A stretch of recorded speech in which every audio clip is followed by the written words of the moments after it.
Bapak Ibu, saudara-saudara yang di rumah, sebelum kita mendengarkan firman Tuhan, marilah kita bersatu di dalam doa. Bapa dalam surga, pada malam hari ini, kami mau mendengarkan firman Tuhan.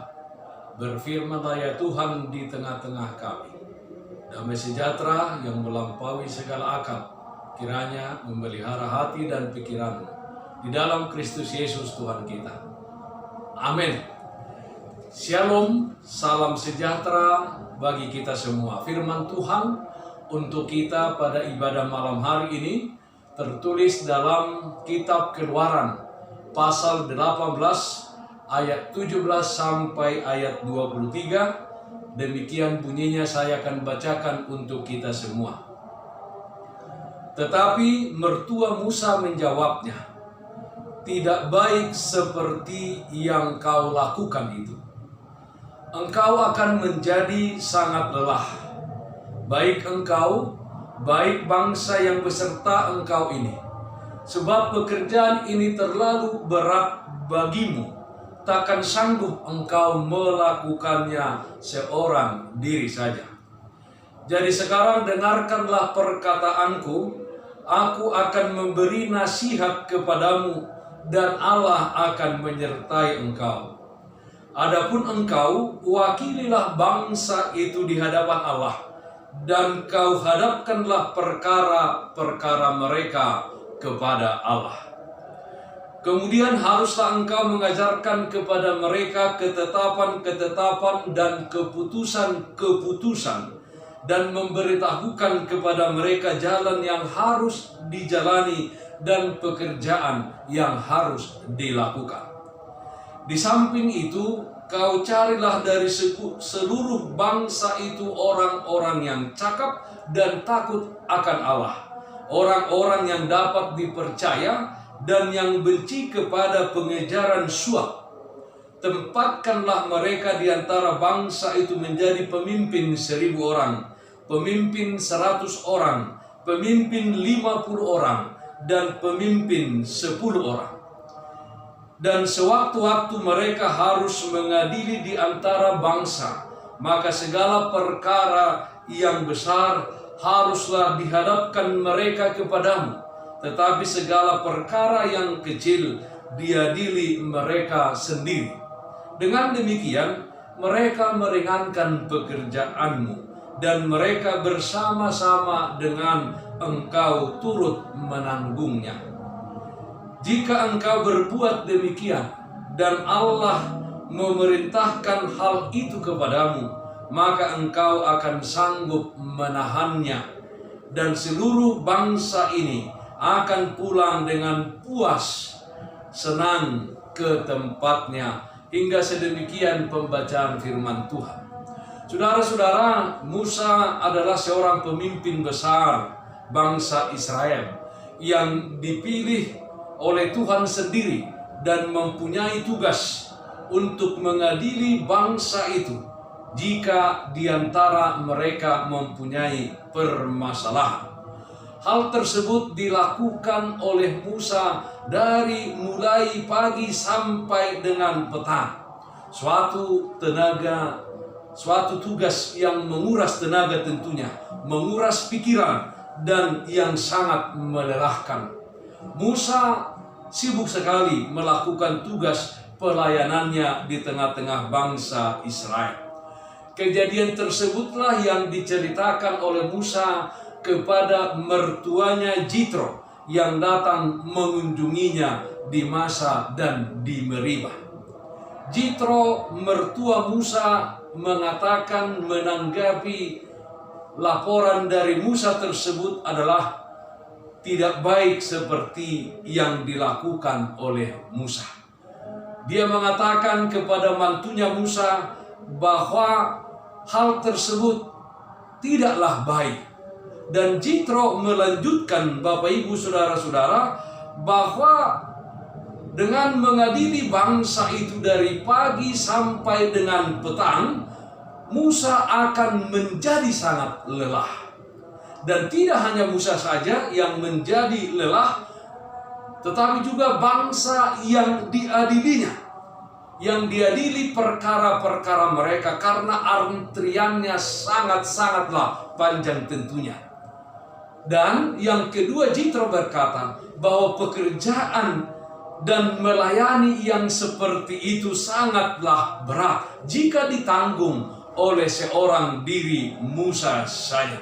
Musa tidak akan sanggup menghadapinya. Oleh karena itu, Jitro memberikan nasihat kepada Musa, menantunya itu, untuk menjadi wakil bangsa Israel kepada Tuhan. Kemudian Jitro juga berkata supaya mengajarkan bangsa itu segala ketetapan dan yang baik, serta mencari dan mengangkat yang menjadi pemimpin bagi 1.000 orang, yang menjadi pemimpin bagi 100 orang, yang menjadi pemimpin bagi 50 orang, dan sampai dengan menjadi pemimpin bagi 10 orang. Segala nasihat dan masukan dari Jitro tersebut adalah tentunya untuk meringankan beban, meringankan beban dan pekerjaan Musa di tengah-tengah umat Israel yang begitu besar. Nah, saudara-saudara yang dikasihi Tuhan kita Yesus Kristus, dari nats ini ada beberapa hal yang dapat kita pelajari. Pertama, saudara-saudara, mau mendengarkan. Musa, seorang pemimpin besar yang dipilih oleh Tuhan untuk memimpin bangsa Israel keluar dari perhambaan di Mesir dan menuju tanah perjanjian, tanah Kanaan. Namun demikian, walaupun dia seorang pemimpin yang besar yang dipilih oleh Tuhan, dia mau mendengarkan nasihat, wejangan daripada Jitro, mertuanya tersebut. Dia mau mendengarkan nasihat daripada Jitro. Statusnya sebagai pemimpin tidak menjadi sesuatu yang menghalangi dia untuk mendengarkan nasihat seorang Jitro yang memang dia adalah seorang imam di Midian. Nah, Bapak Ibu saudara-saudara, hal ini jugalah yang ditunjukkan Yesus Kristus kepada misi penyelamatan yang diprakarsai Allah untuk dilakukannya dalam menebus umat manusia yang berdosa. Kesetaraannya dengan Tuhan tidak dia pertahankan. Dia mau menjadi manusia dan mengambil rupa seorang hamba, dan bahkan mati di kayu salib untuk menebus umat manusia, menebus saya, menyelamatkan saya, menebus Bapak Ibu saudara-saudara, dan menyelamatkan Bapak Ibu saudara-saudara. Allah dalam diri Tuhan Yesus Kristus menunjukkan kasih yang paling agung. Nah, Bapak Ibu saudara-saudara, kiranya kita pun demikian dalam kehidupan ini. Marilah kita mau mendengarkan orang lain, Bapak Ibu saudara-saudara. Setinggi apapun jabatanmu, sepintar apapun saudara, sekaya apapun kita, Bapak Ibu saudara-saudara, marilah kita mau mendengarkan nasihat dan masukan yang membangun kehidupan kita. Karena itu firman Tuhan berkata, supaya kita lebih banyak mendengar daripada kita lebih banyak berbicara, Bapak Ibu saudara-saudara. Marilah kita menjadi pendengar yang baik. Yang kedua, dalam nas ini dikatakan menjadi guru atau pengajar. Salah satu nasihat dari Jitro kepada Musa adalah mau mengajar kepada bangsa Israel segala ketetapan-ketetapan dan keputusan-keputusan yang ada. Memberitahukan kepada bangsa Israel jalan yang harus mereka jalani dan pekerjaan yang harus mereka lakukan. Itu artinya Musa dinasihati oleh mertuanya Jitro untuk mempersiapkan umat, mempersiapkan bangsa yang dipimpinnya itu menjadi orang yang cerdas, menjadi orang yang cakap, menjadi orang yang tahu hukum, yang tahu aturan, yang tahu ketetapan-ketetapan. Sehingga dengan demikian, Bapak Ibu saudara-saudara yang dikasihi Tuhan kita Yesus Kristus, umat itu hidup dalam ketetapan dan keputusan yang dibuat oleh Tuhan. Umat itu menjalani jalan yang ditunjukkan oleh Tuhan. Umat itu melakukan pekerjaan yang ditunjukkan oleh Tuhan. Saudara-saudara yang dikasihi Tuhan kita Yesus Kristus, sebagai pengajar atau guru, itulah salah satu panggilan kepada Tuhan Yesus Kristus. Yesus dipanggil Rabi, guru. Memang Yesus menunjukkan di dalam pelayanannya di tengah-tengah dunia ini, dia selalu mengajar kepada orang-orang banyak. Dia tidak hanya melakukan diakonia pelayanan memberikan yang lapar makanan, menyelamatkan orang yang sakit, bukan. Tapi Yesus juga mengajar orang banyak itu, Bapak Ibu, saudara-saudara. Nah, demikianlah kita dalam kehidupan ini. Kita harus menjadi orang yang mau mengajari orang-orang di sekeliling kita, supaya melek tentang firman Tuhan, melek tentang hukum dan aturan daripada Tuhan. Kita tidak ingin ada orang yang tidak tahu, bahkan bodoh di sekeliling kita, Bapak Ibu, saudara-saudara.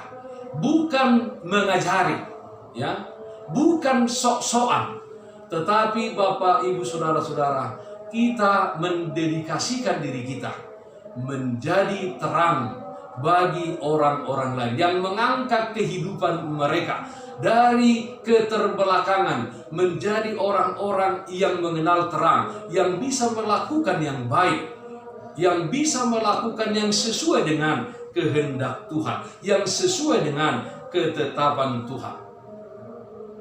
Tetapi yang lebih besar adalah bahwa apa yang kita ajarkan tentunya kita tunjukkan juga di dalam perbuatan kita. Kita menjadi teladan bagi orang-orang di sekeliling kita, bagi orang-orang yang kita ajar, Bapak Ibu, saudara-saudara yang dikasihi Tuhan kita Yesus Kristus. Yang ketiga, nas ini mengatakan, marilah kita memilih pemimpin yang memiliki kriteria yang baik. Kita harus menyadari bahwa kita ini punya keterbatasan. Kita ini yang terbuat dari tanah yang diberikan Tuhan napas kehidupan. Artinya kita memiliki keterbatasan, Bapak Ibu, saudara-saudara. Karena itu sebagai seorang pemimpin, marilah kita memberdayakan orang-orang yang di sekeliling kita. Karena itu Jitro menasihati Musa supaya memilih yang menjadi pemimpin untuk 1.000 orang, 100 orang, 50 orang, dan 10 orang. Dan kriteria yang dipilih oleh Musa dikatakan Jitro adalah yang pertama, harus cakap dan takut akan Allah. Artinya melakukan pekerjaannya dengan benar. Dan semua yang dilakukannya hanya untuk kemuliaan Tuhan, bukan untuk kemuliaan diri sendiri atau kepentingan diri sendiri. Takut akan Allah juga berarti mempunyai pengetahuan dan hikmat yang berasal daripada Tuhan. Kita ingat cerita Salomo. Ketika Tuhan bertanya, apa yang kau kehendaki kuberikan kepadamu? Dia berkata hikmat, supaya dia berhikmat di dalam mengadili bangsa Israel yang begitu besar. Nah, demikianlah kita, Bapak Ibu, saudara-saudara yang dikasihi Tuhan kita Yesus Kristus, harus menjadi orang yang cakap dan takut akan Tuhan. Kemudian yang kedua dikatakan orang yang dapat dipercaya dan benci kepada pengejaran suap. Artinya dapat dipercaya memberlakukan ketetapan dan hukum itu dengan benar. Pertimbangan seseorang itu tidak dipengaruhi oleh uang dan tidak dikuasai hawa nafsu untuk memperkaya diri sendiri, sehingga membuatnya tidak adil dalam menjalankan hukum. Yang salah harus dikatakan salah, yang benar harus dikatakan benar. Saudara-saudara, kiranya kita sebagai pengikut Kristus juga demikian. Entah di keluarga, di tempat kita kerja, kiranya kita selalu melakukan keadilan dan kebenaran.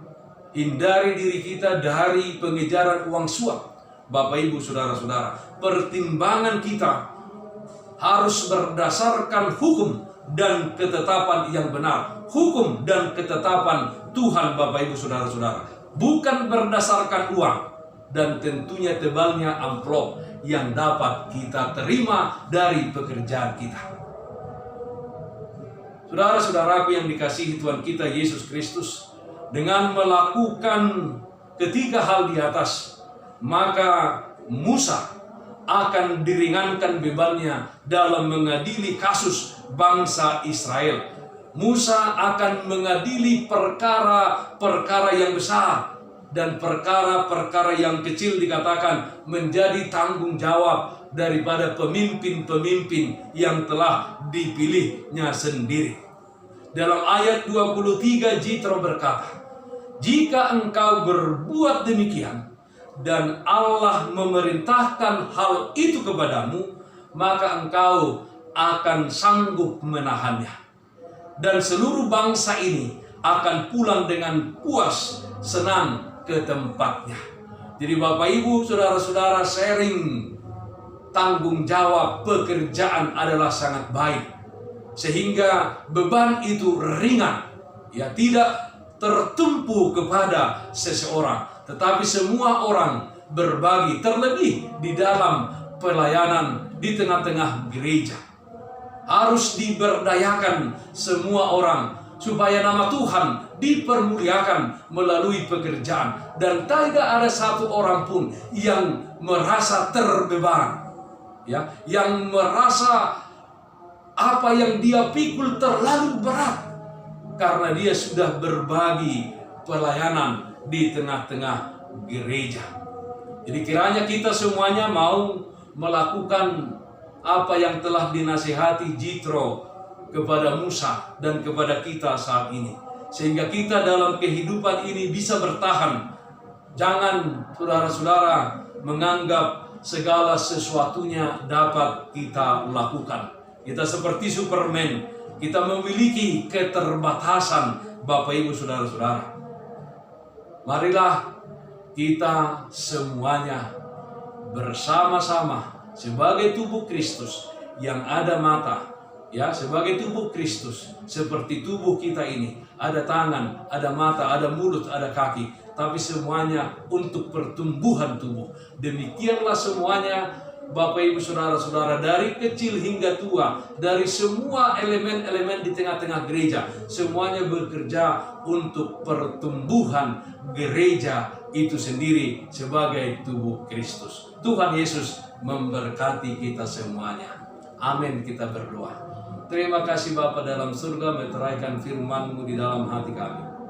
Satu malam ini Tuhan, jagai kami, lindungi kami semuanya. Kiranya kami semuanya melakukan apa yang telah difirmankan kepada kami malam ini, nasihat daripada Jitro, sehingga kami melakukan pelayanan kami dengan sukacita, dan orang-orang yang dilayani juga bersukacita memuji dan memuliakan nama Tuhan.